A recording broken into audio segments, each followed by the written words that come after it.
First District. Hey, Rob, how are you? Oh, sprained my ankle, but I'm okay. Are you serious? Oh, man. How did you do that? Getting mistletoe out of a tree. Yeah, an oak tree. No. Why didn't you have this topic yesterday? How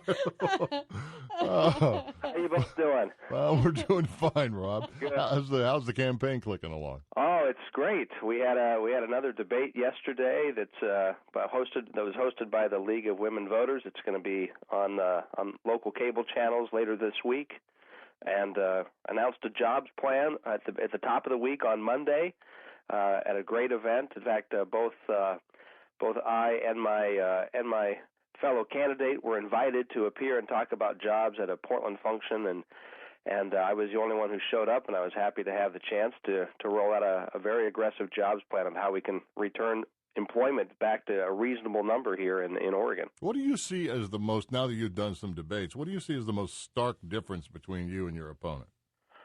Well, I guess since you asked, I guess the biggest difference is that I represent an idea that we need to use a bipartisan approach to actually get things done and move this economy.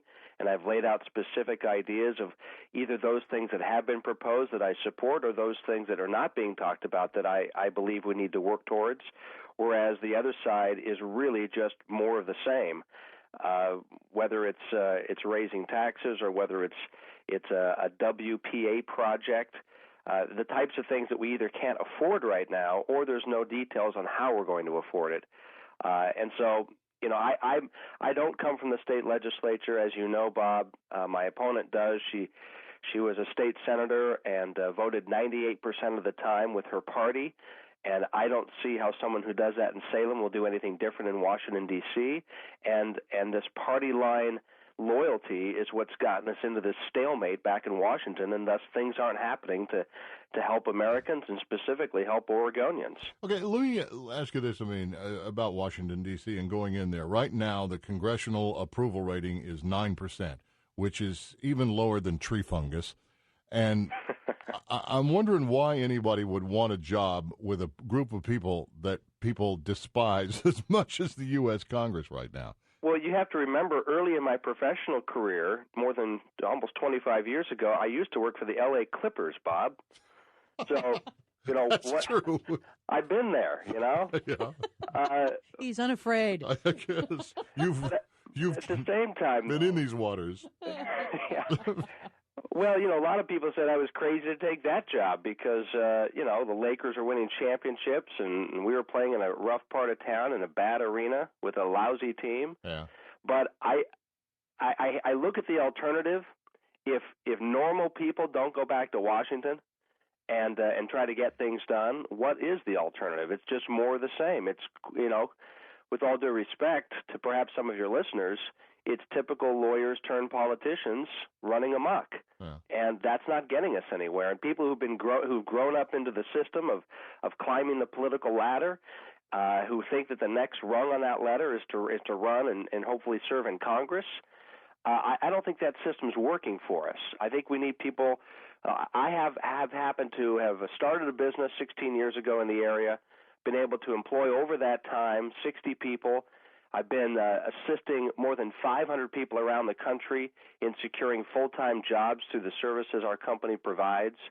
And this is why I'm getting endorsements all over the district, Republican, Democrat, and independents who are endorsing me, including 20 of the mayors in the 1st District. More than 2/3 of the mayors have already stepped forward and said, this is a guy that can actually help get things done and partner with these communities in creating jobs. Sam Adams endorsing you? No, Sam has not endorsed anyone yet. That's a plus. So ask me later. Okay. But that's an interesting question about Sam Adams. I actually have had interaction with him earlier this year in a jobs idea that I was presenting to the city. Yeah. That I think would be huge for our region to bring jobs and industry here. And I found him to be someone who would listen. We never got far enough in the process before he made decisions to do other things so that we could continue that discussion. But, you know, I recently just yesterday announced the endorsement of the chairwoman of the Beaverton School District or school board.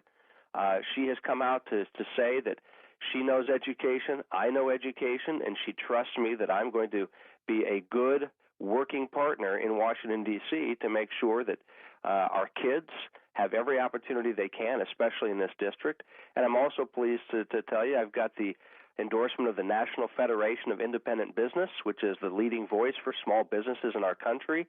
And they've told me that in Salem, on their issues, my opponent voted 17% of the time with them. So she votes 98% of the time with her party and 17% of the time with small business. And that's not going to be helpful if we're serious about growing jobs in this area. Got it.